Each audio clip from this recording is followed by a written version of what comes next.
The fluorescent lights of Harborview Coffee Shop flickered overhead, casting Diana Hayes' exhausted reflection in the polished counter she was wiping down. 34 years old with premature strands of silver threading through her dark hair, Diana's once bright eyes now carried the weight of 40 sleepless nights. Her fingers ached from hours of steaming milk and measuring coffee grounds, the wedding band she still couldn't bring herself to remove catching the harsh light.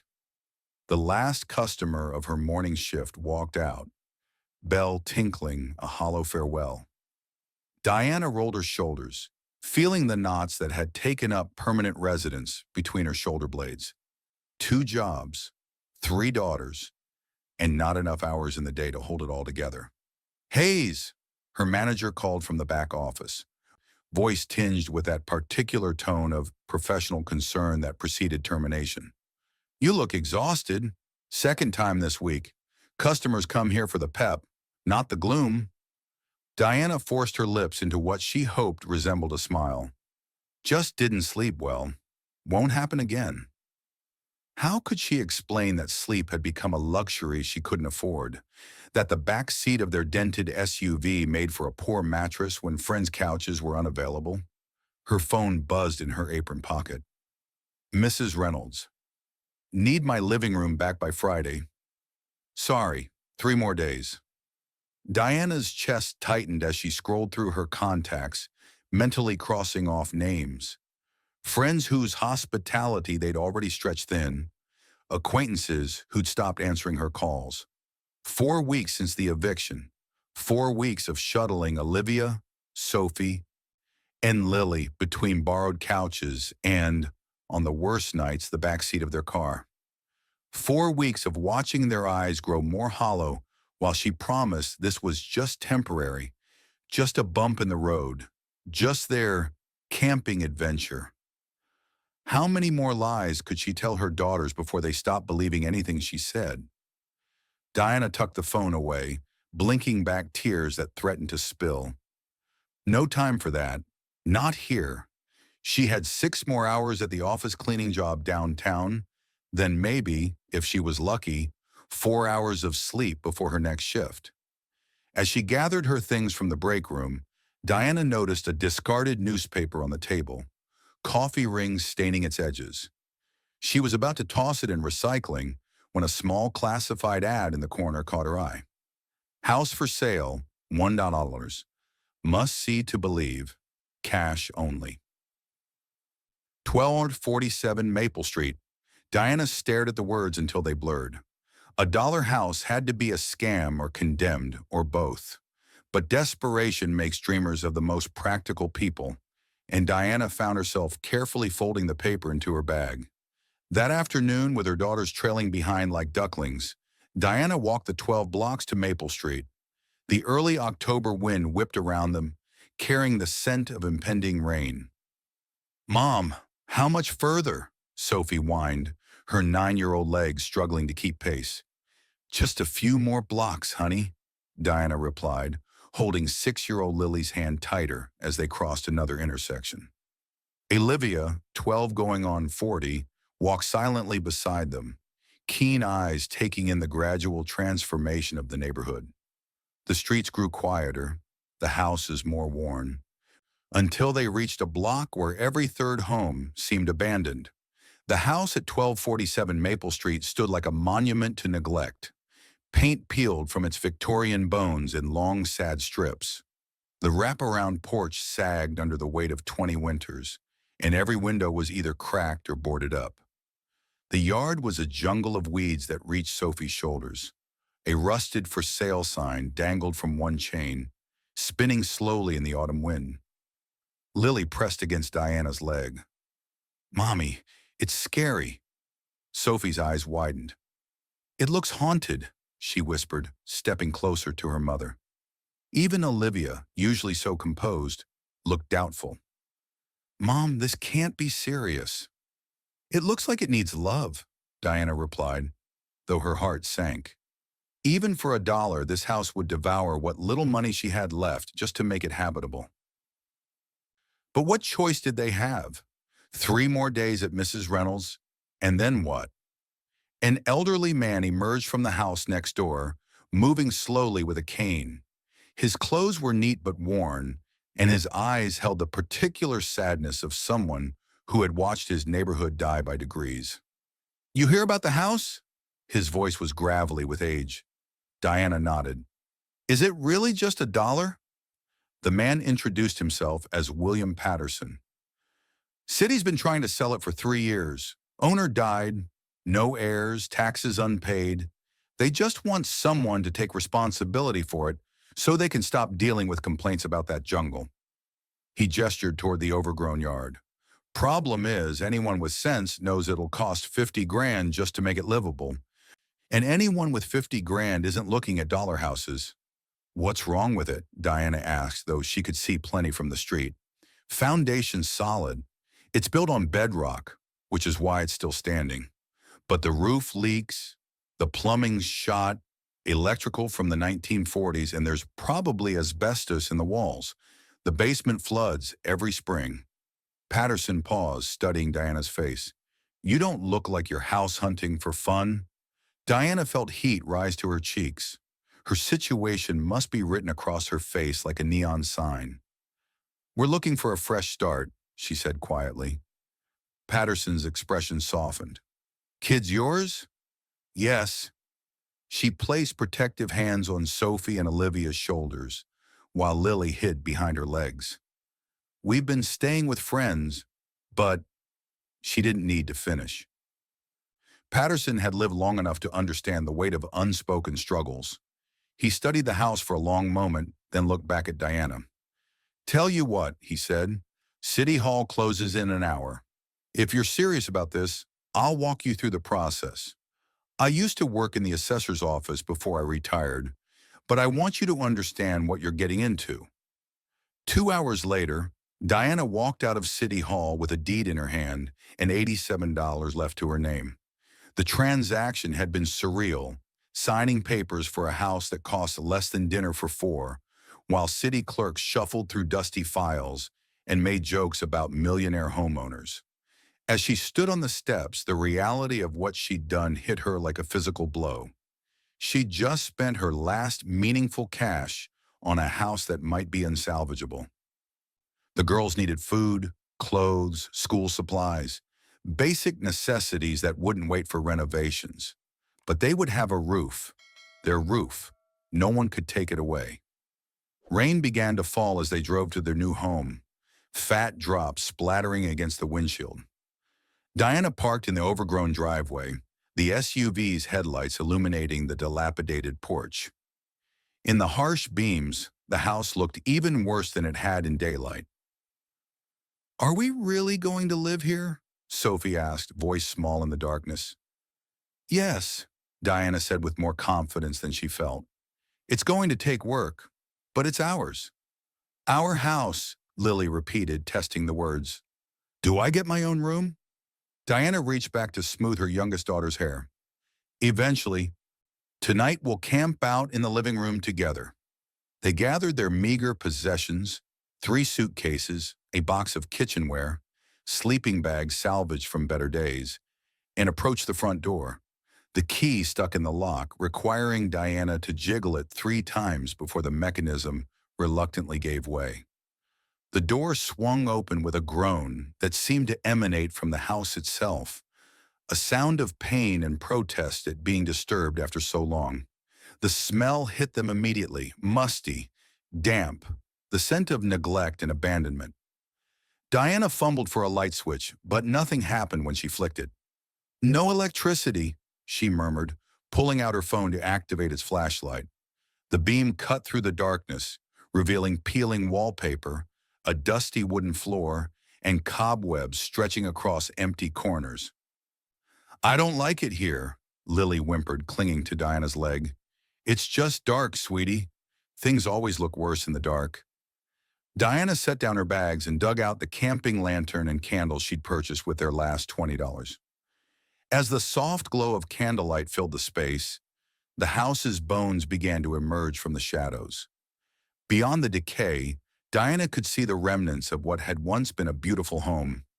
Intricate crown molding, a grand staircase with carved banisters, bay windows that would flood the space with light come morning. Look, she said, directing her daughter's attention to a built-in bookcase that spanned one wall. Imagine that filled with books. And see that window seat? Perfect for reading on rainy days. Sophie approached the window cautiously, running her hand along the dusty cushion. I guess it could be nice. Olivia remained in the doorway, arms crossed, her expression a mixture of doubt and resignation. Mom, be real. This place is a disaster. It's a project, Diana corrected, setting up the lantern on what appeared to be a mantelpiece. Our project. They spread their sleeping bags on the living room floor, far from the walls where Diana could hear mice scurrying. The candles cast dancing shadows that made the peeling wallpaper look like ghostly faces. Are we pioneers now, Mommy? Lily asked, snuggling close, as rain drummed against the boarded windows. Something like that, baby, Diana whispered, stroking her youngest daughter's hair. Outside, she could hear water dripping. Lots of it. The roof leaks Mr. Patterson had mentioned weren't a gentle pitter-patter, but steady streams that she caught in every pot and bucket she'd brought. Olivia, her oldest at 12, had been quiet all evening. Now in the flickering candlelight, she finally spoke. What if we can't fix it? Diana looked at her daughter's serious face, so much older than 12 in the shadows. She wanted to offer reassurance, to promise that everything would be fine, but Olivia deserved more than platitudes. Then we'll live with broken things until we can, she said. But we'll live here together, as a family in our own home. No more couches, no more car seats, no more apologizing for taking up space. Diana reached out, taking Olivia's hand. I know it doesn't look like much now, but this is our chance to build something that's truly ours. As her daughters drifted off to sleep, huddled together for warmth in the chilly room, Diana sat alone by the window, watching rainwater form puddles in the yard. She'd made so many promises to her daughters that had been broken, not by choice, but broken all the same. This house, this broken, leaking, cold house, couldn't be another failed promise. She wouldn't let it. This is not our forever, she whispered to the darkness. I will build us something new. It wasn't bravado, it was survival. That quiet vow, uttered in the dim glow of a candle, became the first step toward a future she couldn't yet see, but desperately needed to believe in. The next morning brought harsh reality. In daylight, the house's problems multiplied like bacteria in a petri dish. The kitchen faucet produced only rust-colored water. The bathroom toilet was cracked and leaning. Every step on the stairs created an ominous groan. But Diana had made her promise, and promises to sleeping daughters in the dark are sacred things. She enrolled the girls in the neighborhood school, a tired brick building 6 blocks away, and began the overwhelming task of making their dollar house habitable. With her limited funds, she could only tackle one crisis at a time. First, she called in a favor from her cousin Marcus, a plumber who owed her for nursing his mother through a difficult recovery last year. Marcus arrived that afternoon, his truck rumbling up the driveway like a cavalry charge. Tall and solid with military posture, a remnant of his Marine days, he surveyed the house with a professional eye that couldn't quite mask his shock. "Di, this place is a disaster," he said, crawling out from under the kitchen sink, wiping grimy hands on his jeans. "The pipes are so old they're probably made of lead. The whole system needs to be replaced." "How much?" Diana asked, though she already knew the answer would be more than she had. $8,000 minimum, and that's with me doing it at cost.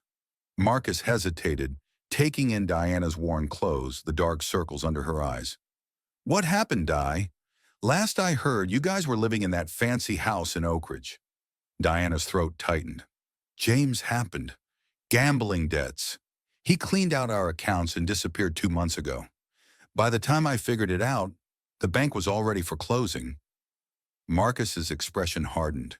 He and James had never gotten along. a tension Diana had always attributed to their different backgrounds.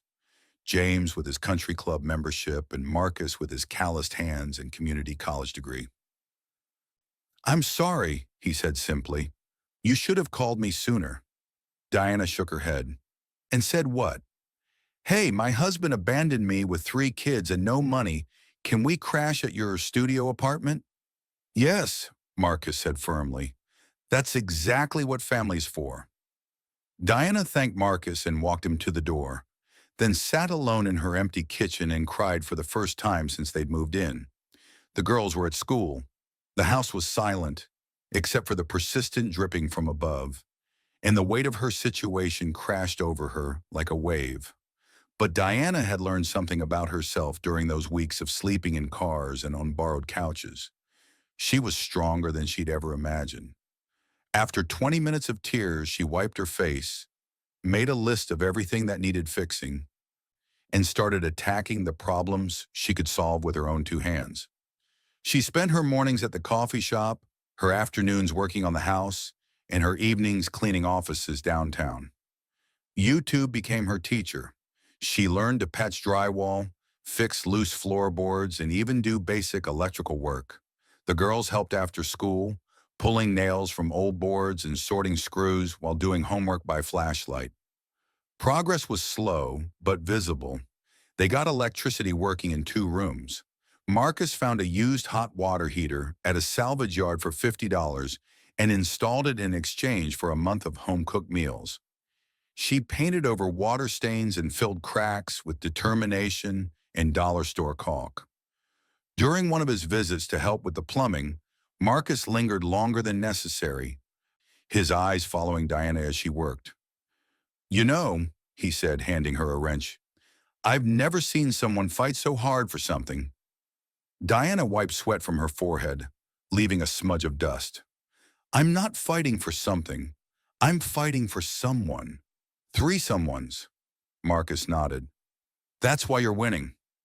The exchange hung between them, charged with something neither was ready to name. Marcus had been divorced for 5 years, no children, and lived alone in an apartment across town. Something in the way Diana approached each problem with strategy and determination seemed to resonate with him. "Sometimes the most broken things are the most worth fixing," he said as he left that evening, not looking at the pipes. But the basement remained untouched. It was dank and dark, with stone walls that wept moisture and a dirt floor that turned to mud every time it rained. Diana had bigger problems to solve upstairs, and the basement could wait. 3 weeks into November, a problem arose that couldn't be ignored. The girls had been complaining about a smell, not the usual mustiness of an old house, but something worse, something organic and wrong. "Mom, I think something died down there," Sophie said, wrinkling her nose as they ate cereal for dinner in the kitchen. "Maybe a raccoon." Diana had been dreading this moment. She'd avoided the basement, partly because she didn't have money for whatever expensive problems she'd find down there, and partly because dark, damp places held no appeal after weeks of struggling just to get basic utilities working upstairs. But the smell was getting worse, and winter was coming. If there was a dead animal down there, it would only get worse. Armed with her phone's flashlight, a dust mask, and a crowbar she'd bought at a yard sale, Diana descended the wooden stairs to face whatever was rotting in her foundation. The smell hit her like a physical force, sweet and nauseating, definitely organic. The basement was larger than she'd expected, running the full length of the house. The stone walls were thick and old, probably original to the house's construction in the 1890s. Water stains climbed halfway up every wall, and the dirt floor was soft under her feet. She followed her nose to the far corner, where the smell was strongest. Her flashlight beam swept across the stone wall, looking for cracks where an animal might have died and gotten stuck. Instead, she noticed something odd. When one section of the wall looked different from the rest, the stones were the same, but the mortar between them was lighter, newer. Diana ran her fingers along the mortar lines. While the rest of the basement walls showed over a century of age and water damage, this section looked like it had been repointed recently, maybe 20 or 30 years ago, not 130. The smell seemed to be coming from behind this newer section of wall. Something cold settled in Diana's stomach. She'd watched enough crime shows to know that when people repoint basement walls and terrible smells emerge decades later, the story rarely ends well. Her mind raced through possibilities. Previous owners hiding something? Old septic systems? Maybe just a dead raccoon that had somehow gotten sealed behind stones. But she couldn't leave it. The smell was getting worse every day, and winter was coming. If she didn't deal with this now, her family would be living above whatever was decomposing down here. Diana positioned the crowbar between two stones where the mortar looked weakest. She'd become comfortable with tools over the past month. Nothing teaches you carpentry like desperation in YouTube tutorials. The first stone came loose easily, almost as if it had been placed without much mortar at all. The smell rushed out like a living thing, so strong she stumbled backward, gagging. But underneath the organic rot was something else, something metallic and sharp. Not the sweet decay she'd expected, but something that made her nose burn. She loosened two more stones, creating a gap large enough to shine her light through. What she saw made no sense at all. Instead of dirt or a dead animal, her flashlight beam illuminated what looked like a room, a small space carved from the bedrock, maybe 6 feet wide and 8 feet deep, and filling every inch of that space, stacked floor to ceiling, were metal containers. Diana's heart hammered as she pulled away more stones. The containers looked like old ammunition boxes from war movies, green metal with latched lids. Some were stacked neatly, others had fallen over, and several had broken open, spilling their contents across the small room's floor. The terrible smell wasn't coming from the containers themselves, but from something else in the corner, what looked like an old canvas bag that had rotted away to almost nothing. As her light played across it, she could see bits of leather and fabric, and something white that might have been bone. But it was the spilled contents of the broken containers that made Diana's knees weak. Even in the dim light of her phone, she could see the unmistakable glint of gold, not jewelry or coins, but raw gold nuggets, bars, flakes, and dust scattered across the floor like someone had dumped a pirate's treasure chest. She counted 37 containers in total. More than half were still sealed, but the ones that had broken open revealed consistent contents. Gold in every form imaginable, some pieces as big as her fist, others fine as sand. Diana's hands shook as she climbed back upstairs, leaving the basement door open behind her. She sat at her kitchen table, staring at her phone, trying to process what she'd found. The practical part of her mind started calculating. If even a few of those containers held real gold, it could be worth what? Thousands? Tens of thousands? But the larger part of her mind was spinning with questions that felt dangerous. Who had hidden gold in her basement wall? When? And what looked like human remains in the corner? She thought about the house's history. Built in the 1890s, owned by the same family for generations until the last owner died 3 years ago with no heirs. Mr. Patterson might know more about the previous owners, but asking questions would mean admitting what she'd found. And if there were human remains down there. Diana made coffee with shaking hands and sat in her dark kitchen until the girls came home from school, her mind churning through possibilities that all seemed to end badly. Gold hidden in walls didn't get there by accident. People who sealed rooms behind stone walls and left skeletons to guard treasure weren't usually the kind of people who came by their wealth honestly. But as Olivia, Sophie, and Lily burst through the front door, chattering about their day and homework and the new friends they were making, Diana felt something shift in her chest. Whatever was in that basement, whatever story it told about the past, her daughters were sleeping in warm beds for the first time in months. For the first time since the eviction, They had an address, a school district, a place where they belonged. The gold could wait one more night. That evening, after the girls were asleep, Diana crept back down to the basement with a flashlight, a camera, and a pair of rubber gloves she'd bought for cleaning. She needed to understand what she was dealing with before she made any decisions. The hidden room looked even more surreal in the steady beam of her flashlight. She photographed everything from multiple angles, then carefully lifted one of the smaller spilled pieces of gold. It was heavier than she'd expected, and the metal felt different from any jewelry she'd owned, softer, more malleable. In the corner, she forced herself to examine what remained of the canvas bag and its contents. Definitely human remains, though not much was left after decades in the damp basement. Along with the bones were scraps of what might have been clothing, a rotted leather wallet, and something that made her stomach turn, a pair of metal handcuffs, rusty but intact. Diana photographed everything, her hands steady despite the pounding of her heart. Whatever story this room told, she was now part of it. The smart thing would be to call the police, report the find, and let authorities sort out the gold and the skeleton and the questions that came with both. But smart and practical were two different things when you had three daughters and $87 to your name.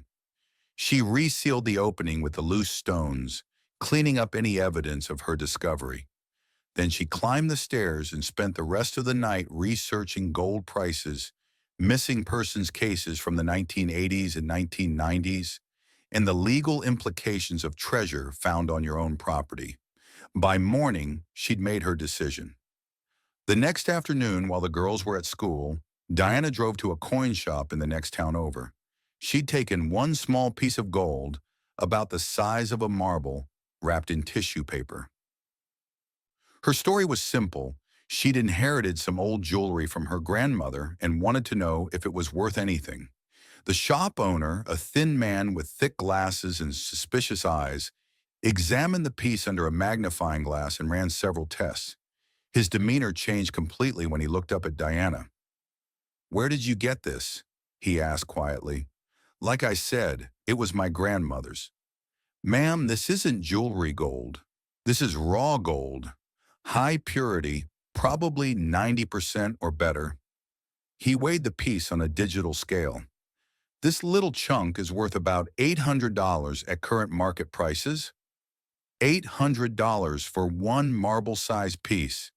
Diana's mind raced back to the basement room, to the 37 containers, to the gold scattered across the floor like sandbox sand. "I have some more pieces," she said carefully. "Would you be interested in buying them?" The man's eyes narrowed. "I'd need to see them first, and I'd need documentation of ownership. Gold like this, sometimes people ask questions about where it came from." Diana thanked him and left without selling the piece, her mind spinning. If one small chunk was worth $800 and there were dozens of containers full of similar pieces, she was sitting on a fortune that could solve every problem her family had ever faced. But the coin dealer's suspicion had been obvious. Raw gold in large quantities raised flags, and the skeleton in her basement suggested that the previous owner of this gold hadn't given it up willingly. That night, Diana made a decision that would change everything. She decided to do more research, not just about gold prices, but about the house's history, the previous owners, and any unsolved crimes that might connect to what she'd found. The Riverton Public Library became her second home. During the girls' school hours, she pored over old newspapers, city records, and historical documents. What she found painted a picture that made her blood run cold. The house had been owned by the Morrison family for 4 generations. The last owner, Eleanor Morrison, had been found dead in her kitchen in 2020, apparently of natural causes. But Eleanor's father, Thomas Morrison, had a very different story. In 1987, Thomas Morrison had been investigated by the FBI as part of a major gold theft case.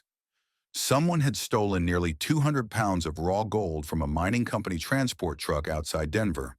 The theft had made national news not just because of the value, worth millions even then, But because the security guard, Marcus Wright, had disappeared and was presumed dead, Thomas Morrison had been a person of interest because he'd been employed by the transport company and had called in sick the day of the theft. But investigators could never prove his involvement, and the case went cold. The gold was never recovered, and Wright's body was never found. Thomas Morrison had died in 1995, taking whatever secrets he might have had to the grave. But looking at newspaper photos of him from the 1980s, Diana saw a man who looked entirely capable of murder and theft.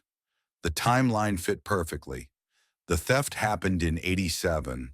The basement wall had been repointed sometime in the late 1980s or early 1990s, based on the condition of the mortar, and the remains in her basement wore handcuffs, suggesting they belonged to someone who had been restrained. Diana was living above the evidence of a 40-year-old murder and sleeping next to a fortune in stolen gold.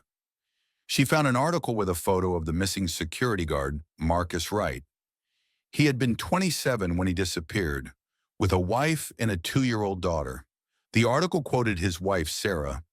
"Marcus would never abandon us. Something terrible has happened. I know it." Staring at Wright's photo, a young man in a security uniform, smiling with the confidence of someone who believed his whole life was still ahead of him. Diana felt ill. Those weren't just anonymous bones in her basement. They were all that remained of someone's husband, someone's father. For 3 days, she wrestled with the implications. The ethical thing was clear. Call the police, report the find, and let justice take its course. The gold would be evidence in a decades-old crime, and any reward for its recovery would be a fraction of its value. But ethics are a luxury when your children are wearing second-hand clothes and eating cereal for dinner because you can't afford anything else. Diana had paid $1 for this house, and she was working 2 jobs just to keep the utilities on. The difference between right and theoretical right felt like the difference between her daughter's future and their continued struggle. On the 4th day, she made a decision that surprised even herself. She would keep the gold, but she would also give the security guard's family closure. Diana spent hours crafting an anonymous letter to the FBI, typed on a computer at the public library and mailed from 3 towns away. The letter provided the exact location of the security guard's remains and enough details about the 1987 theft to reopen the case. She included photos of the skeleton and the handcuffs, but nothing that showed the gold. Then she went home and began the careful process of extracting her family's new future from the basement wall. Working only while the girls were at school, Diana moved the containers one at a time to a secure location, a storage unit she rented under a false name in the next county. She was meticulous about leaving no trace, resealing the wall section perfectly, and removing any evidence of her activities. The process took 2 weeks. The work was physically demanding. Each container weighed between 30 and 50 pounds, and she had to carry them up the basement stairs, through the house, and load them into her car without being seen. Years of nursing had given her more strength than most would guess, but by the end of each day, her muscles screamed. During this time, Diana nearly got caught once. Mr. Patterson spotted her loading what appeared to be a heavy metal box into her trunk. She quickly explained she was clearing out old junk from the basement, things too damaged to keep, but too solid for the regular trash. He nodded, seeming to accept her explanation, but his eyes lingered on her car a moment too long. By the time she was finished, 37 containers of stolen gold were hidden away, and her basement looked exactly as it had when she bought the house. Diana had repointed the wall section with fresh mortar she'd carefully aged using a technique from a restoration video, making it nearly impossible to tell which section had been disturbed. 3 days later, FBI agents knocked on her door. Diana's heart hammered as she invited them in, offering coffee and trying to project the confusion and cooperation of an innocent homeowner. The agents, a woman named Rodriguez and a man named Chen, were professional but thorough. "We received an anonymous tip about possible evidence related to an old case." Agent Rodriguez explained. "We'd like to search your basement, if you don't mind." "Of course," Diana said, leading them downstairs. "Is everything okay? Should I be worried about something?" The agents found the resealed wall section within minutes. Diana had made sure the mortar looked old, but not quite old enough to fool experts. They broke through the stones with efficient professionalism, revealing the small room exactly as Diana had left it, empty except for the skeleton in the corner. "Ma'am, we're going to need you and your family to stay elsewhere for a few days while we process this scene," Agent Chen said. "Do you have somewhere you can go?" Diana nodded, trying to look appropriately shocked and concerned. She packed bags for herself and the girls, explaining to them that the police needed to investigate something they'd found in the basement. Olivia, 12 going on 40, gave her mother a long look that suggested she suspected there was more to the story. "What did they find?" she asked when they were alone in the motel room Diana had rented. "I don't know exactly," Diana lied, her first direct lie to her daughter. "They said it might be related to an old case, from before we bought the house." "Yes, from a long time ago." Olivia's eyes, so much like her father's but warmer, more compassionate, studied her mother's face. "Is that why you've been acting strange since you went into the basement last week?" Diana felt her heart skip. How had Olivia noticed? She'd been so careful. "I was just worried about the smell, about what it might cost to fix whatever was causing it. You know we're on a tight budget." Olivia didn't look convinced, but she nodded, dropping the subject for now. But Diana knew her oldest daughter. She might stop asking questions aloud, but she never stopped watching, never stopped putting pieces together. They stayed in a cheap motel for 4 days while forensics teams swarmed through the basement. Diana watched local news obsessively for any mention of the discovery, but there was nothing. Whatever the FBI had found, they were keeping it quiet. When the FBI finally cleared them to return home, Agent Rodriguez pulled Diana aside. "The remains we found appear to be those of Marcus Wright, a security guard who disappeared in 1987 during a gold theft," she explained.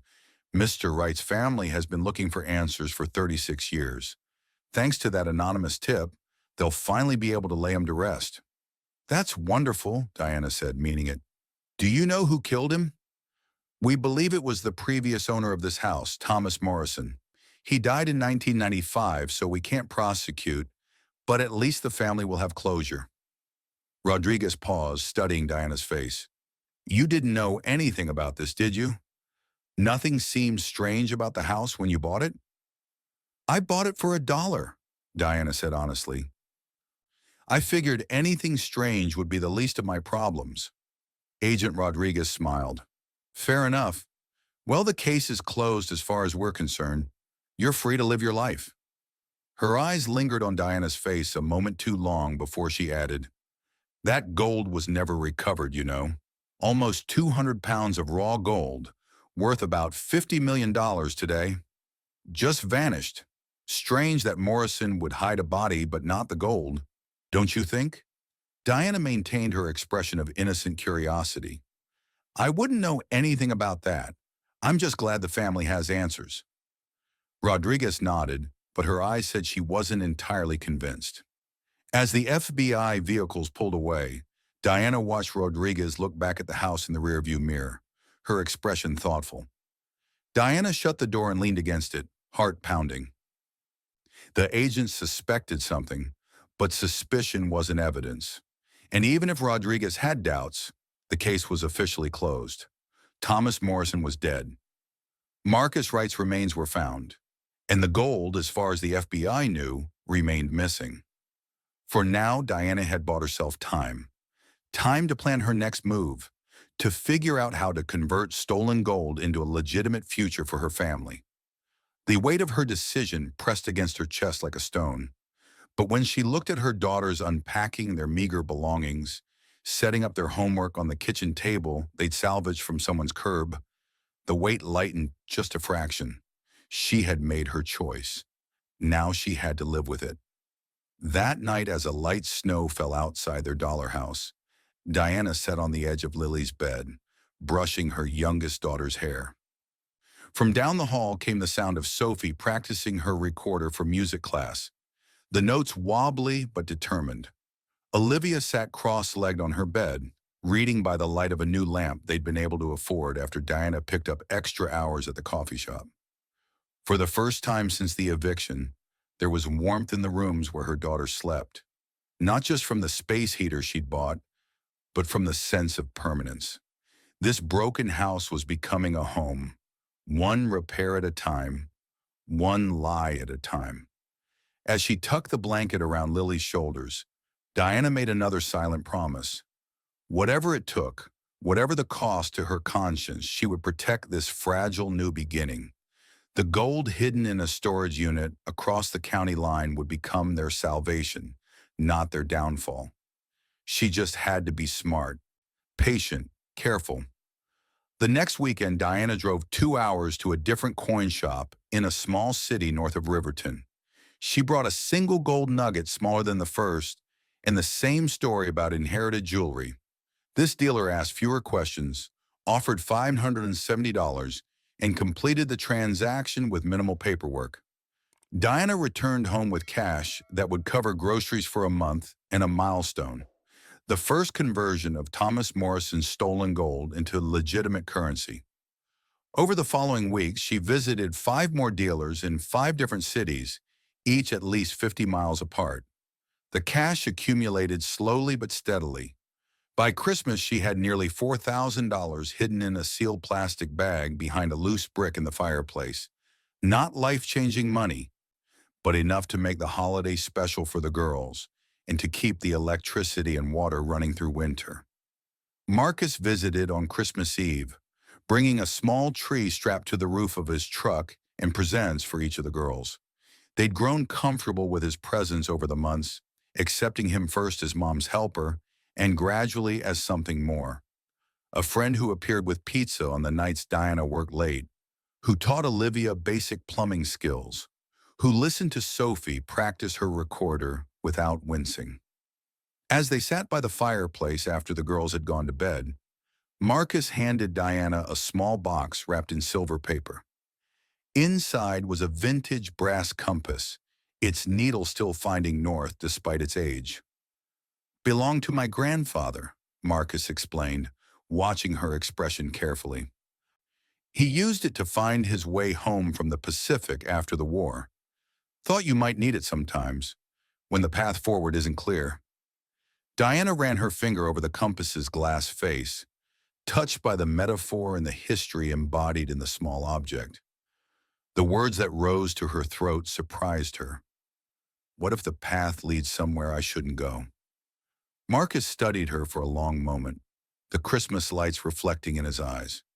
Sometimes the right path and the easy path aren't the same thing, but a good compass always points toward true north, even when we choose to walk another direction. The gift felt both precious and accusatory. Did Marcus suspect something?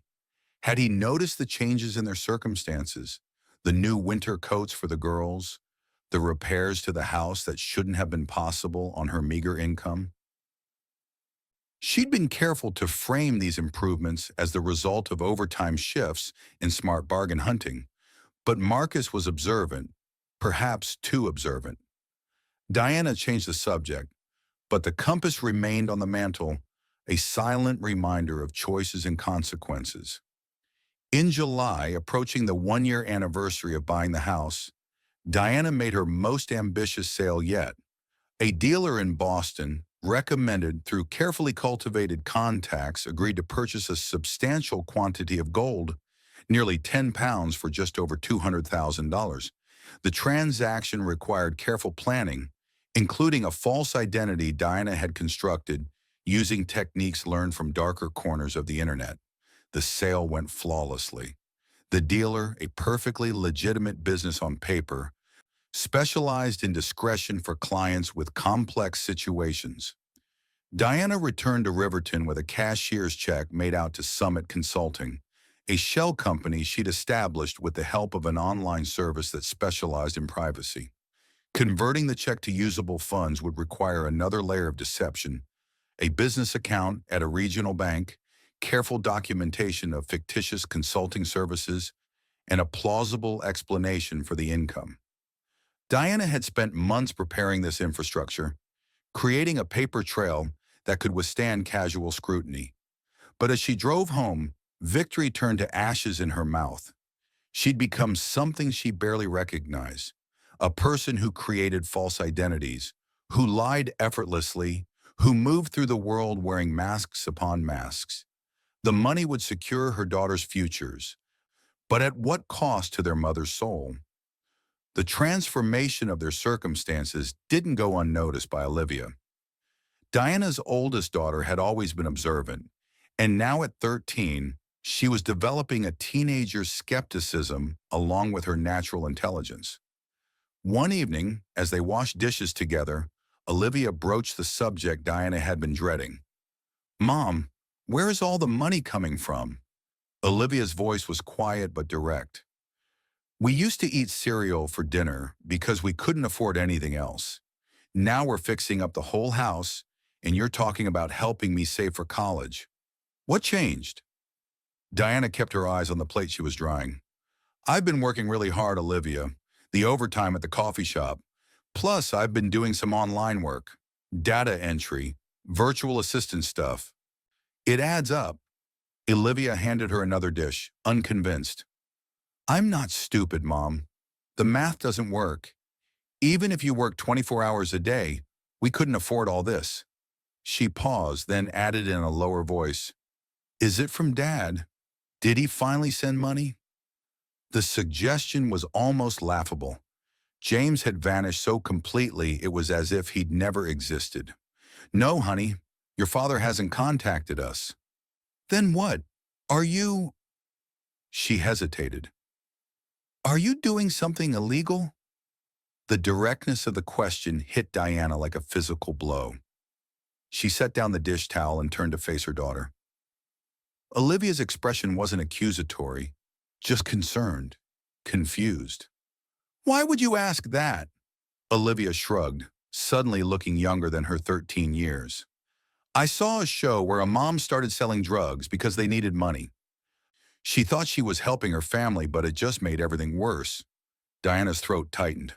"I'm not selling drugs, Olivia. I promise you that." It wasn't technically a lie, but the evasion felt hollow.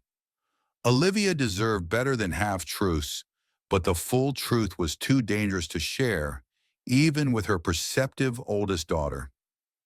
"I'm just trying to make a better life for us," Diana added. "Sometimes that means making hard choices, but I would never do anything that would take me away from you girls. You have to trust me on that." Olivia nodded slowly, but Diana could see the doubt lingering in her eyes. The conversation ended there, but Diana knew it wasn't really over. Olivia would continue watching, continue questioning, continue putting pieces together. It was only a matter of time before she assembled enough of the puzzle to see the whole picture. That night, Diana lay awake replaying the conversation. Olivia's question had exposed the central paradox of her situation. Everything she was doing was for her daughters, yet the deception required to protect them was creating a barrier between them. How could she teach them about honesty and integrity while living a lie? In October, 13 months after buying the house, Diana received a letter that confirmed her worst fears. The envelope had no return address, but the contents were clear enough: a printout of an article about the 1987 gold theft and a note in typed font. "I know what you found. No signature. No further explanation." Diana burned the letter in the kitchen sink, watching the paper curl and blacken until nothing remained but ash. The message could have come from anyone: Rodriguez still harboring suspicions, Patterson piecing together neighborhood history, even the jeweler in Hartford making a play for blackmail. Or it could be a shot in the dark, someone fishing for a reaction without actual knowledge.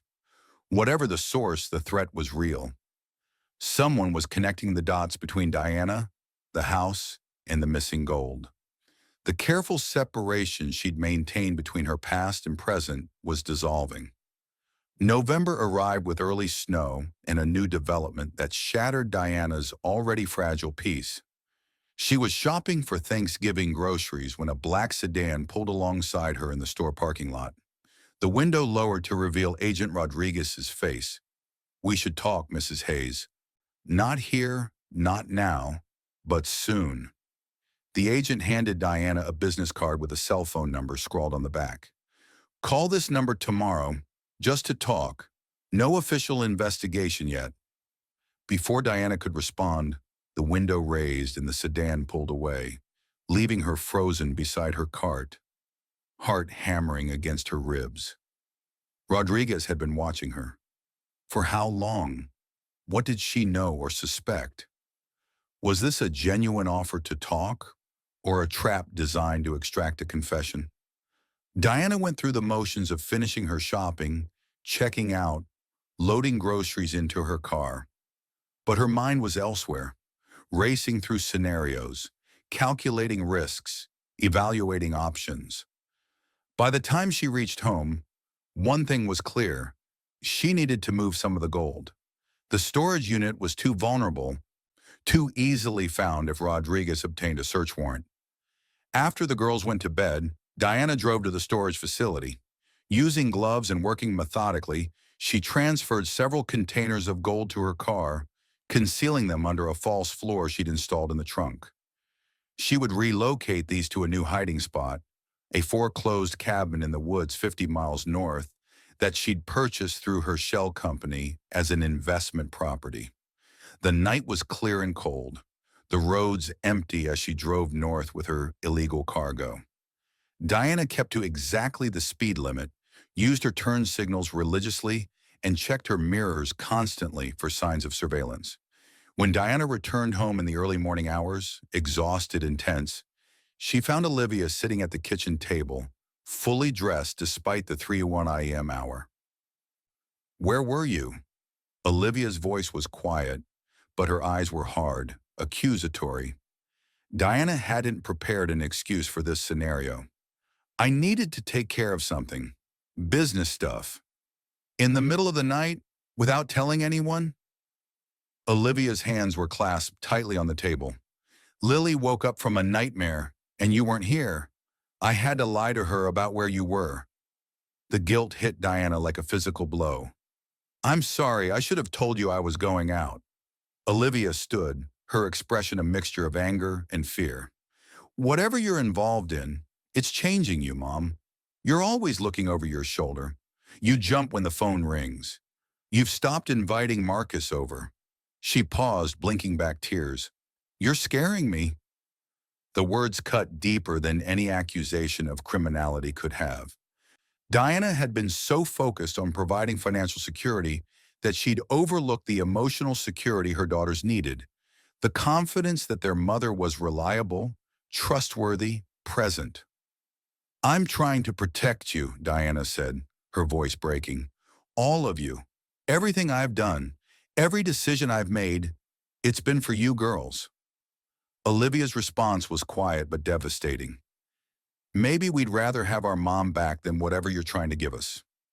She turned and went upstairs, leaving Diana alone in the kitchen, the weight of her choices pressing down like a physical burden.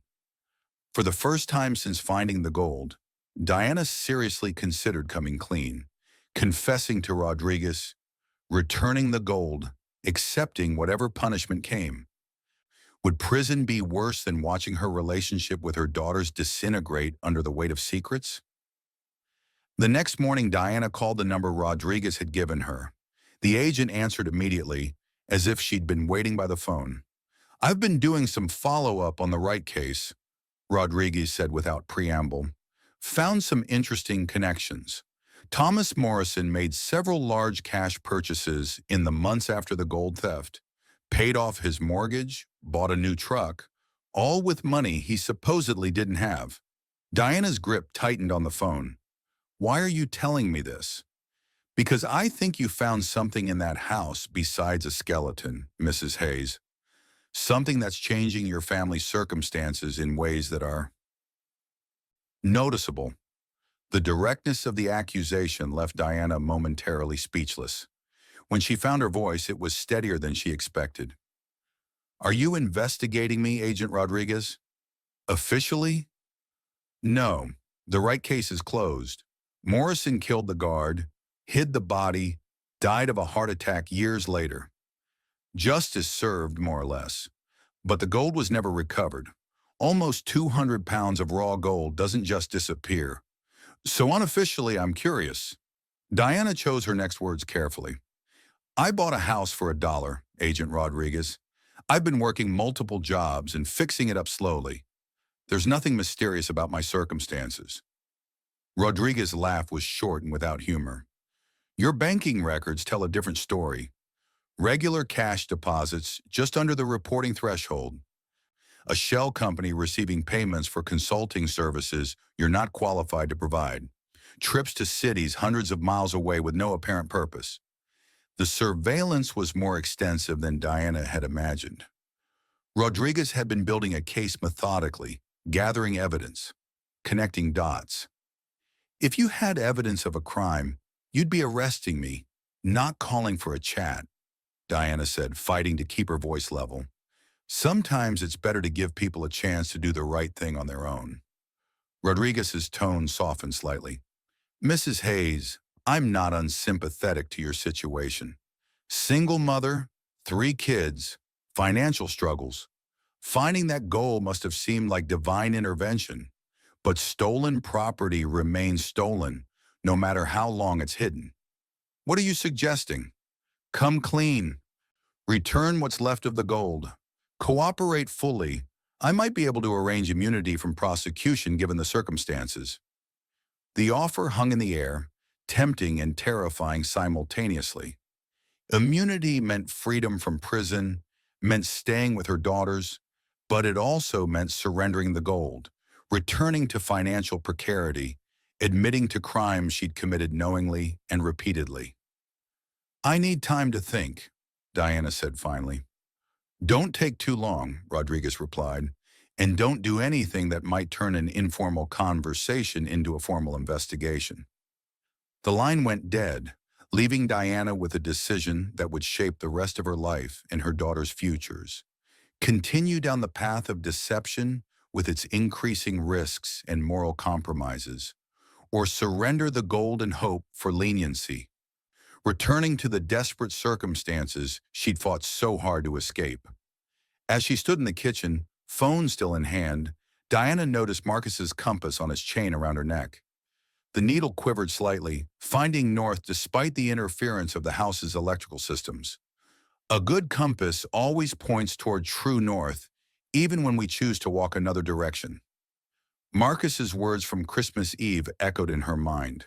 For months, Diana had been walking a path of her own choosing, ignoring the moral compass that had once guided her decisions. The gold had given her family security, stability, hope. But at what cost to her integrity, to her relationships, to her peace of mind? The answer wasn't simple.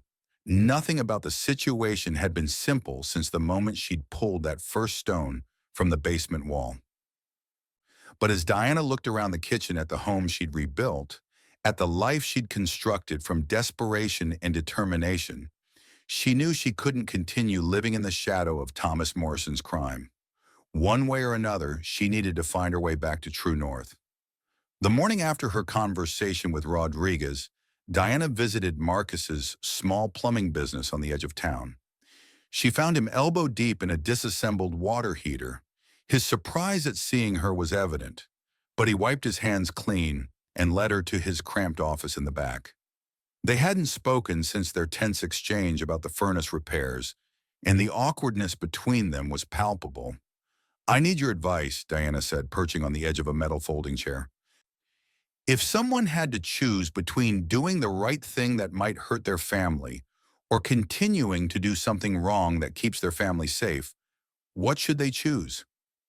Marcus studied her face, recognition dawning in his eyes. This isn't hypothetical, is it? Diana's fingers found the compass around her neck. No, it's the most real thing I've ever faced. Marcus closed the office door, then sat across from her, their knees almost touching in the small space. I can't tell you what choice to make, Diana, but I can tell you that living with fear and guilt will poison everything it touches.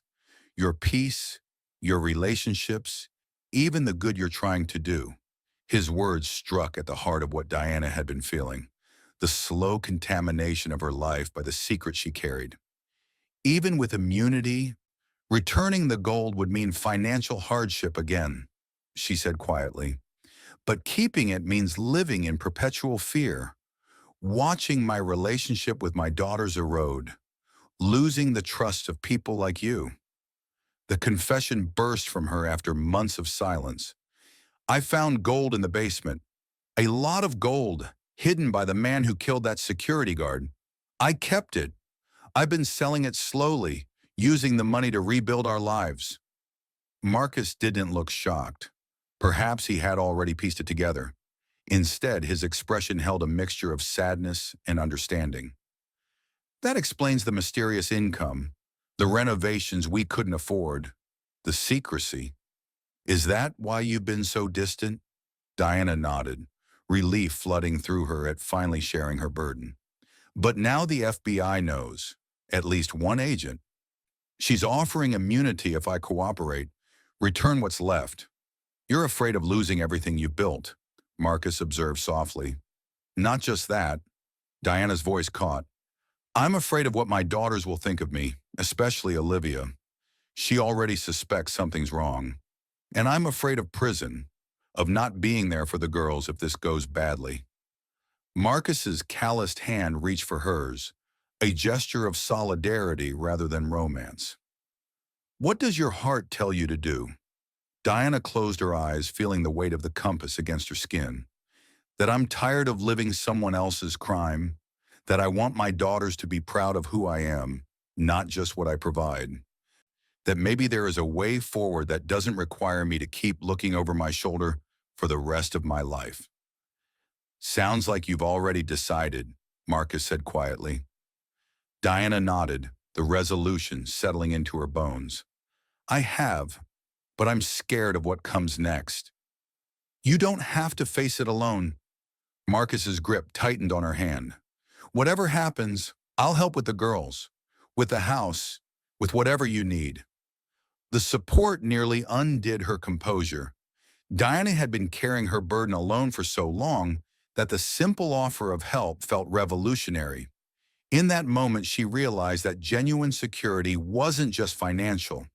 It was having people who stood beside you even when they knew your worst truths. From Marcus's office, Diana drove to a quiet park on the outskirts of Riverton. Sitting on a bench overlooking a small lake, she dialed the number Rodriguez had given her. I've made my decision, Diana said when the agent answered. I want immunity in writing, full immunity for me and protection for my family. In exchange, I'll return every ounce of gold I have left and tell you exactly where it came from. Rodriguez's voice betrayed a hint of surprise. Perhaps she hadn't expected such a direct capitulation. I'll need approval from my superiors, but I think we can make that happen. No guarantees on the paperwork speed, though. Federal bureaucracy moves at its own pace. How long? A week, maybe 2. In the meantime, don't move the gold. Don't sell any more of it, and don't leave town. The conversation ended with arrangements for a preliminary meeting the following day at the FBI field office in Hartford. Diana sat by the lake long after hanging up, watching geese cut V-shaped wakes across the water's surface. She had set in motion a process that couldn't be reversed, surrendering the gold, confessing to her crimes, placing her fate in the hands of federal authorities who had no reason to care about her or her daughter's welfare. Yet alongside the fear ran a current of relief so profound it brought tears to her eyes. The weight of deception had been crushing her cell by cell, day by day. Whatever hardships lay ahead, at least she would face them as herself, not as the criminal she had become. When Diana picked up her daughters from school, she found Olivia waiting alone, having already sent Sophie and Lily to a friend's house for a play date. We need to talk, Olivia announced, sliding into the passenger seat. Just us, without the little ones. They drove to a small ice cream shop they'd frequented in happier times. Over untouched Sundays, Diana told her oldest daughter a carefully edited version of the truth, that she'd found something valuable in the house that was connected to a crime, that she'd made the mistake of keeping it, and that she was now working with authorities to make things right. Olivia listened with an expression far too mature for her 13 years. "Are you going to jail?" The question stabbed at Diana's heart. "I don't think so. The FBI agent said she'd help me get immunity if I cooperate fully." "What about the house? What about us?" "We might have to make some changes. Live more simply again." Diana reached across the table for Olivia's hand. "But we won't lose the house. And most importantly, we won't lose each other." Olivia's eyes filled with tears. "I knew something was wrong. I could feel it changing you, making you distant. Even when you were right there with us, part of you was somewhere else, guarding that secret." The insight was painfully accurate. Diana had been physically present, but emotionally divided. Part of her always calculating risks, managing deceptions, planning contingencies. "I'm sorry, Olivia. I thought I was protecting you by handling it alone." Olivia squeezed her mother's hand. "That's not how family works, Mom. We protect each other, even from the hard stuff, especially from the hard stuff." The maturity in her daughter's response humbled Diana. She'd been so focused on providing that she'd forgotten the most important lesson she wanted to teach her girls, that family meant facing challenges together, not shielding each other from them. The next morning, Diana drove to Hartford alone, having arranged for Marcus to take the girls to school. The FBI field office occupied several floors of a nondescript government building downtown.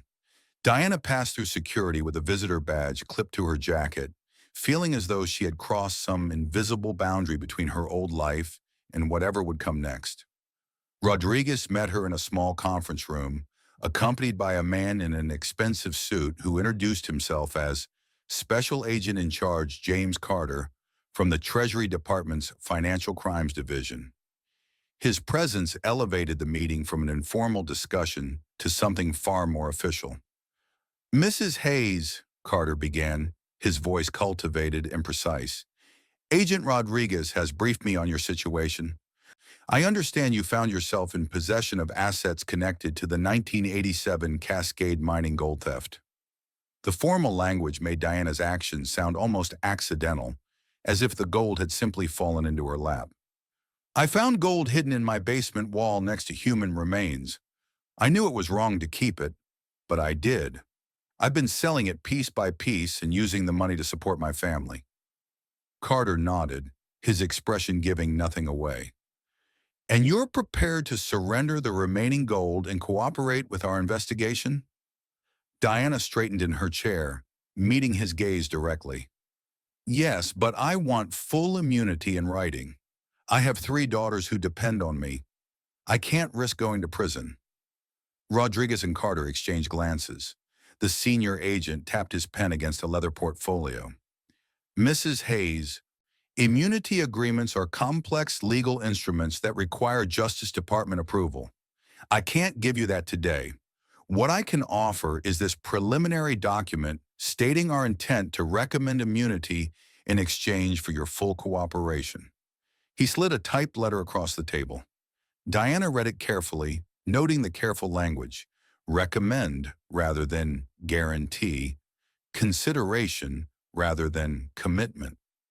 The document provided some protection, but far less than she'd hoped for. "This doesn't guarantee I won't be prosecuted," Diana observed. Carter's smile was thin. "Nothing in life is guaranteed, Mrs. Hayes, but consider the alternative. We have enough evidence to open a formal investigation into your activities, bank records, travel patterns, financial transactions that don't match your reported income. Without your cooperation, that investigation would proceed with all the public exposure and legal jeopardy that entails." The threat was clear enough. Diana could cooperate now with partial protection or face the full force of federal prosecution later. She thought of her daughters, of Marcus, of the life they'd begun rebuilding. Even this imperfect offer was better than the alternative. Diana signed the document, her signature steady despite her internal turmoil. "What happens now?" she asked. Carter replied, sliding the paper back into his portfolio. "You take us to the gold." The drive to the storage unit was tense. Diana in her own car, followed closely by an unmarked FBI vehicle containing Rodriguez, Carter, and a forensic accountant. They had decided against bringing a full evidence response team, wanting to keep the operation low profile until they assessed what they were dealing with. At the storage facility, Diana unlocked the unit and stepped back, allowing the agents to enter first. Though she had removed several containers to the remote cabin, the remaining gold was still substantial enough to fill the trunk of a midsize sedan. Carter let out a low whistle as he surveyed the metal containers.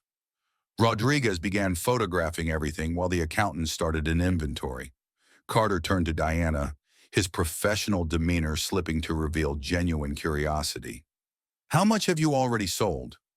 "About 40% of what I originally found," Diana admitted. "I didn't keep exact records." "And the money? Where is it now?" "Some was spent on the house, on living expenses. The rest is in various accounts, some under my name, some under a shell company I created." Diana hesitated before adding, "I also moved some of the gold recently to a cabin in the woods north of here. I bought it through the shell company as an investment property." Carter's eyebrows rose at this admission. "We'll need to recover that as well, Mrs. Hayes. Where exactly is this cabin?" Diana provided the address and directions, explaining that she'd paid for it with cash through an intermediary, a real estate broker who specialized in distressed properties and didn't ask too many questions.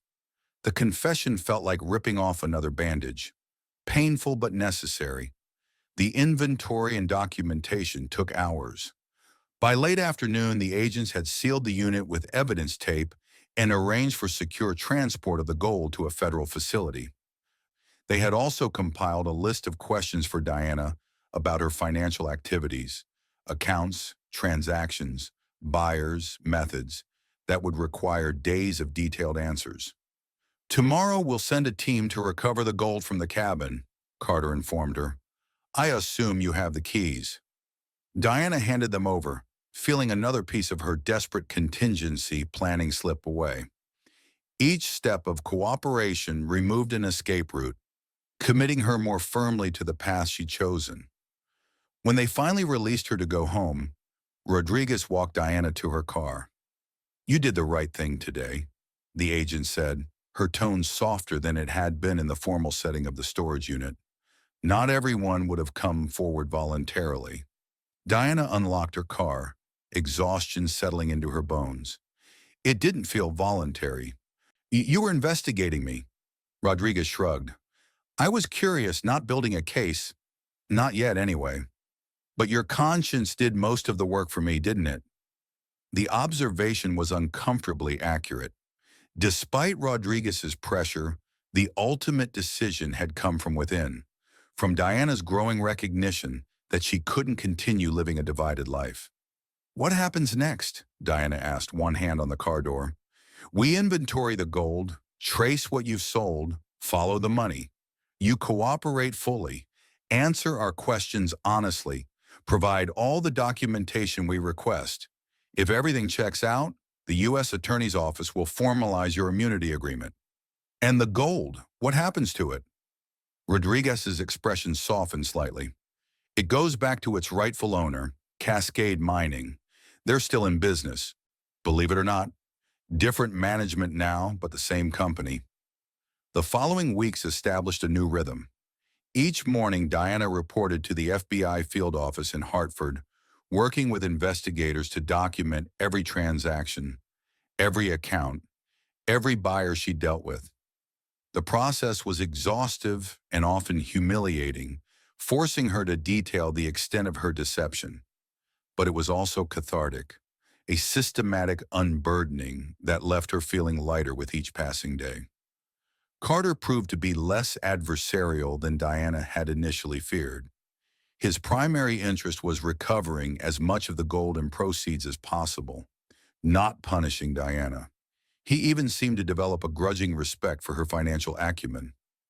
For someone with no criminal background, you constructed a remarkably sophisticated operation, he observed during one debriefing session. Multiple identity layers, strategic transaction patterns, careful documentation. Most amateurs make mistakes much sooner. Diana wasn't sure whether to take this as a compliment or a criticism. I was motivated, she replied simply. 3 children depending on me tends to sharpen one's focus. The investigation expanded beyond Diana's activities to trace the original theft. With her cooperation, the FBI re-examined Thomas Morrison's life, his connections, his finances following the 1987 robbery. They uncovered evidence suggesting he hadn't acted alone. Bank records showing payments to 2 other former employees of the transport company, both now deceased. Rodriguez shared these findings with Diana during one of their sessions. Looks like Morrison had help with the initial heist, then eliminated his partners over time. The gold you found was just his share, about 70% of the total. The rest was likely split between his accomplices and already spent decades ago. What about Marcus Wright? Diana asked. The security guard? Rodriguez's expression grew somber. Based on what we found with the remains, Morrison probably abducted Wright during the heist, forced him to reveal the truck's security codes, then killed him after the robbery was complete. The handcuffs suggest Wright was restrained during the whole operation. The clinical description made Diana's stomach turn. She'd been living with the proceeds of not just theft, but cold-blooded murder. Whatever financial hardship awaited her family after the investigation concluded, it seemed a small price to pay for cleansing themselves of that connection. 3 weeks into the investigation, a new development shifted the trajectory of Diana's case. Elizabeth Baker, CEO of Cascade Mining, requested a meeting with Diana and the federal agents. Baker was a formidable woman in her late 50s with silver-streaked hair and the direct gaze of someone accustomed to authority. Mrs. Hayes, Baker began after introductions were complete. I wanted to meet the woman who found our gold after all these years and to thank you for coming forward, however belatedly. Diana hadn't expected gratitude. I kept it for months before turning it in. I sold almost half of it for my own benefit. Baker nodded, acknowledging this truth. Yes, you did. But you also provided the key to solving a 40-year-old crime that has haunted our company and the Wright family for decades. That counts for something in my book. The meeting continued with technical discussions about the gold's return, the value of the portion recovered, and the ongoing forensic accounting. Throughout, Baker observed Diana with curious intensity, as if trying to reconcile the single mother before her with the sophisticated criminal operation she'd executed. As the meeting concluded, Baker asked for a moment alone with Diana. When the agents had stepped outside, the CEO leaned forward, her manner shifting from corporate to personal. Off the record, Mrs. Hayes, I understand why you did what you did. I grew up poor myself. Single mother, 4 kids, eviction notices.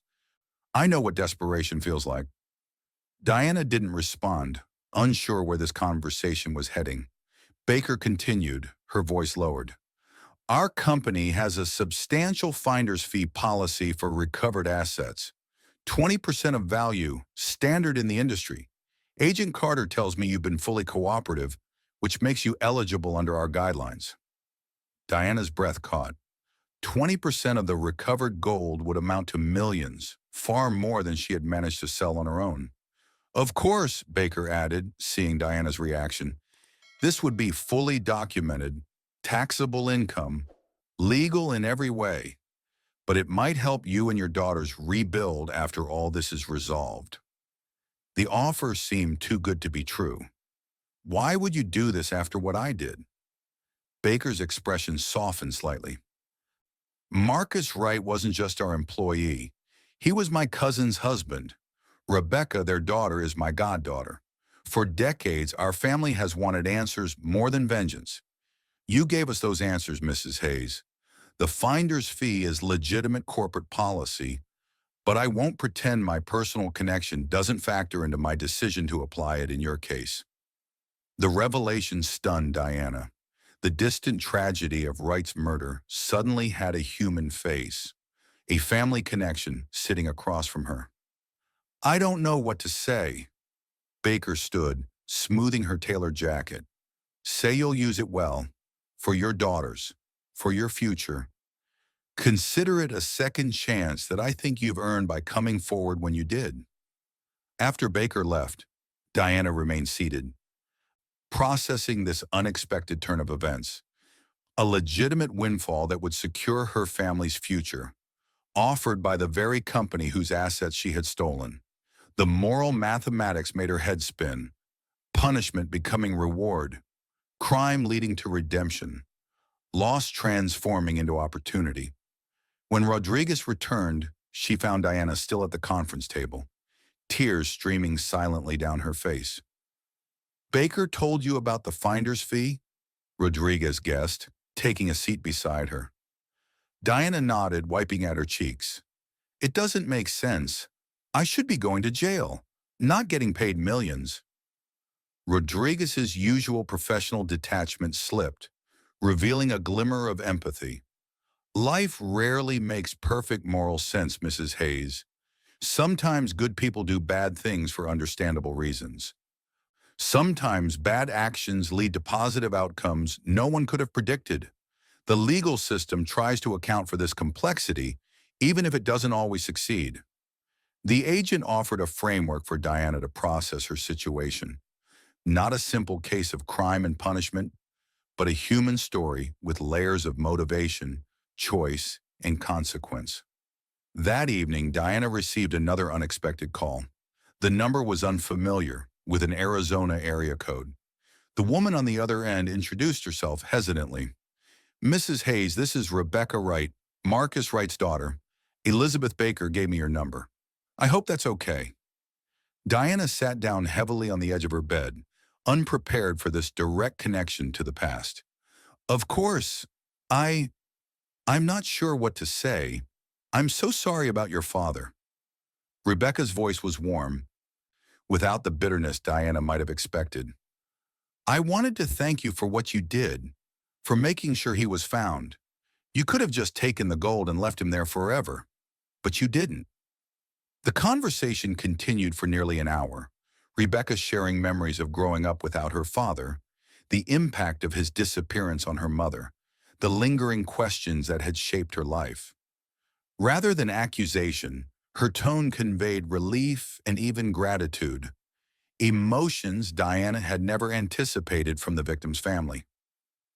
Before they disconnected, Rebecca made an unexpected suggestion.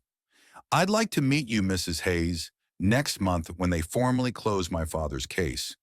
Would that be possible? Diana agreed, though the prospect of facing Wright's daughter in person filled her with apprehension.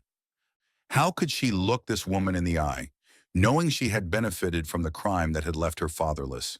The next day, Diana received formal notification that the U.S. Attorney's Office had approved her immunity agreement. The document arrived by courier, its legal language spelling out the terms of her cooperation and the limits of her protection. She signed it with Rodriguez and Carter as witnesses, the moment marking an official end to the possibility of prosecution. Meanwhile, Cascade Mining's legal department processed the finder's fee paperwork with surprising speed. Within days, Diana had documentation confirming that she would receive just over $10 million, 20% of the recovered gold's value, once the investigation formally concluded. The amount was staggering, far more than Diana had ever imagined possessing legally. Yet it came with complexities beyond taxation. How would she explain this sudden wealth to her community, to the friends and neighbors who had watched her struggle? Most importantly, how would she ensure this legitimate windfall didn't corrupt her family in the way the stolen gold had threatened to do? That same week, Diana received another call from Agent Rodriguez, requesting a meeting at the Riverton Public Library rather than the FBI field office. The unusual location piqued Diana's curiosity and concern. Had something gone wrong with her immunity agreement? Rodriguez was waiting in a private study room, out of uniform, in jeans and a sweater that made her look younger, less official. She smiled as Diana entered, gesturing to the chair across from her. "I wanted to talk off the record," the agent explained, her tone conversational rather than professional, "about what happens next for you and your daughters." Diana relaxed slightly, sensing this wasn't about legal complications. "We'll be okay financially thanks to the finder's fee. I'll finish my nursing recertification, get back to a normal career. The girls are resilient." Rodriguez nodded, then leaned forward, lowering her voice. "I've been thinking about your story. Buying a house for $1, finding value where others saw only risk. It reminded me of something I've been researching in my spare time." The agent pulled out a tablet, opening a file of statistics. "Did you know that Riverton has one of the highest rates of abandoned properties in the state? Perfectly good houses sitting empty because banks foreclosed during the recession and never resold them. Meanwhile, families like yours end up homeless or living in cars because they can't afford housing." Diana studied the data, understanding dawning. "You think I should buy some of these houses?" Rodriguez's eyes lit with enthusiasm. "Not just buy them, renovate them and sell them for $1 to families who need them. Create a foundation that gives other families the same chance you had, a home of their own that they can fix up, invest in, build equity with." The concept struck Diana with the force of revelation. It was elegant in its simplicity, yet profound in its potential impact. Taking her own experience and multiplying it, creating opportunity from adversity on a scale she'd never considered. Rodriguez continued, her passion for the idea evident. "You have the seed money from the finder's fee. Cascade Mining might contribute more as a community goodwill project. The right family could be involved. A living memorial to Marcus that transforms his tragedy into something positive." "Why are you suggesting this?" Diana asked, still surprised by the agent's personal investment in her future. Rodriguez smiled ruefully.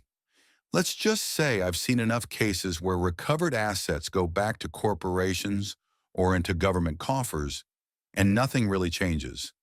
This could be different. This could matter." Diana left the meeting with her mind racing, the outline of a vision taking shape.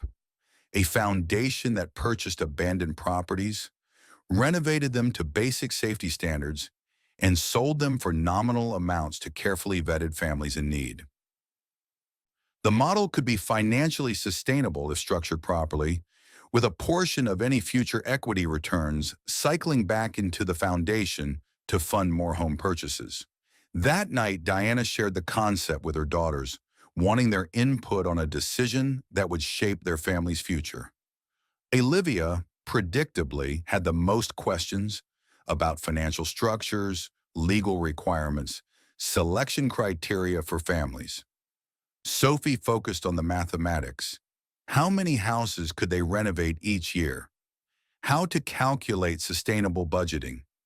Even Lily contributed, suggesting that kids should help design the renovations since they knew best what children needed in a home. The discussion continued for hours, evolving from Rodriguez's initial suggestion into a detailed family project. By the time the girls went to bed, the concept had a name, the Dollar House Foundation, and a mission statement that Olivia had carefully printed on a sheet of notebook paper and taped to the refrigerator. Everyone deserves a chance to build something from nothing. 2 weeks later, as the FBI's investigation was drawing to a close, Diana flew to Phoenix with Rodriguez to meet Rebecca Wright in person. The encounter she had dreaded became something unexpected.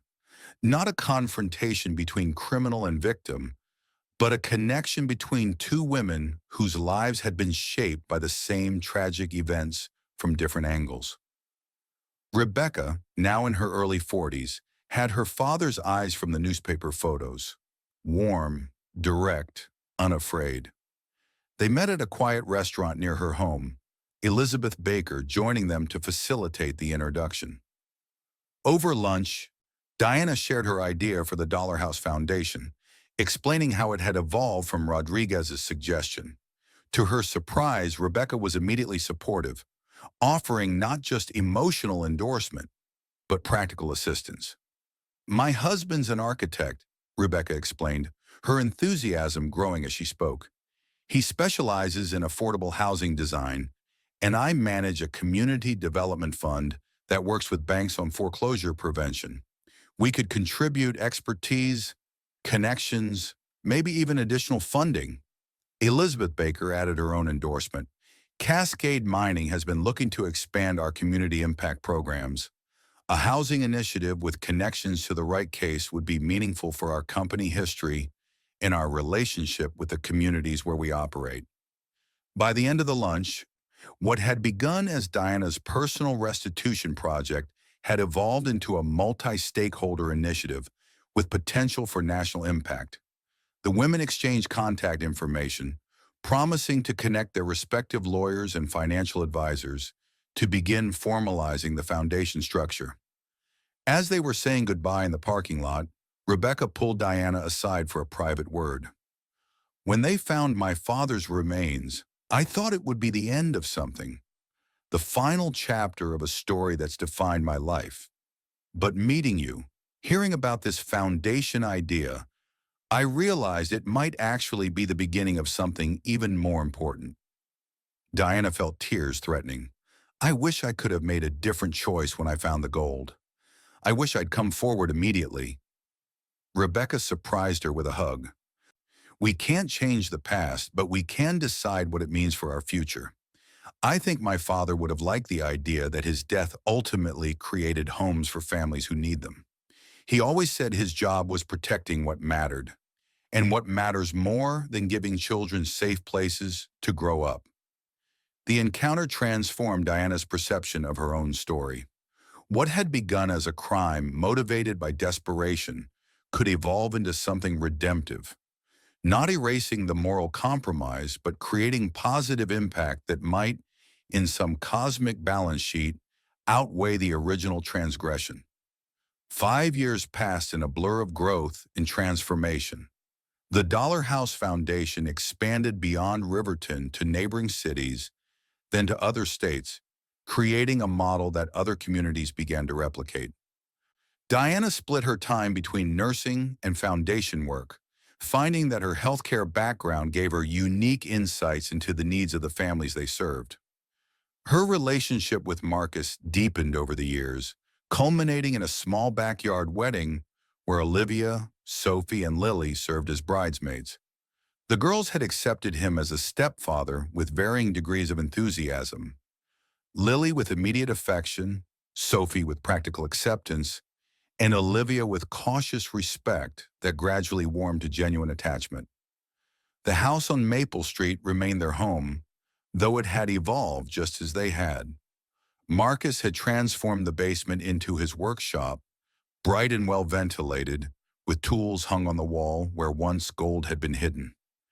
The former site of Morrison's secret room now held a workbench where Marcus taught neighborhood kids basic carpentry skills. One evening in late autumn, Diana stood in the basement doorway, watching Marcus sand a cabinet door for their latest renovation project.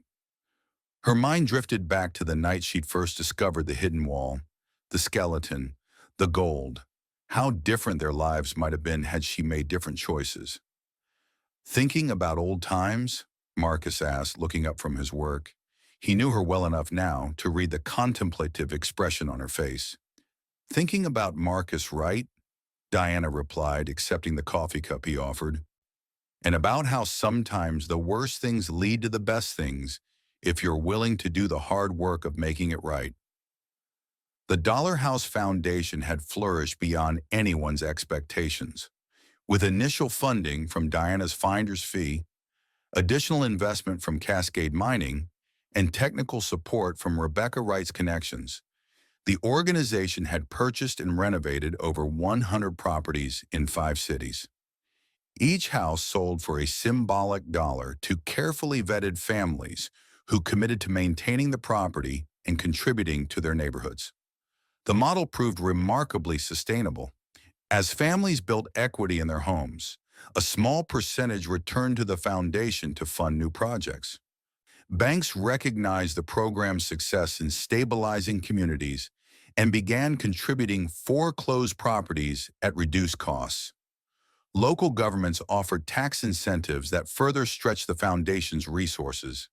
Diana had found her calling in managing the organization, her nursing career becoming secondary as the foundation grew. Olivia, now in college studying social work, spent her summers working alongside her mother, learning the operational aspects of nonprofit management. Sophie, a high school junior with exceptional mathematical abilities, handled financial projections with skills beyond her years. Lily, in middle school, had appointed herself the foundation's official greeter, welcoming each new family with hand-drawn cards and homemade cookies. The journey that had begun in desperation, a mother with 3 daughters sleeping in a car, buying a derelict house with her last dollar, had transformed into a movement that was changing hundreds of lives. The gold that Thomas Morrison had stolen and hidden, that Diana had found and briefly claimed, had ultimately funded something neither of them could have imagined, a legacy of hope and opportunity that would outlive them all. That evening, Diana sat with her family at the dinner table, watching as Lily asked if she could say grace, an unusual request in their not particularly religious household. Everyone joined hands around the table as Lily closed her eyes, her young face solemn with purpose. "Thank you for our house that was broken and became beautiful," she began, her voice clear and sure. "Thank you for the scary things that became good things. Thank you for Daddy Marcus and for Mommy being brave. And thank you for all the other families who get to say this prayer in their own dollar houses." Diana felt tears slip down her cheeks as her family said, "Amen." Outside, evening was settling over Maple Street, where other families were sitting down to dinner in houses they bought for $1, building their own foundations of hope on ground that had once seemed impossible to cultivate. The Marcus Wright Memorial Foundation would continue its work, one family at a time, one house at a time, one community at a time, proof that even the darkest secrets could sometimes yield unexpected light.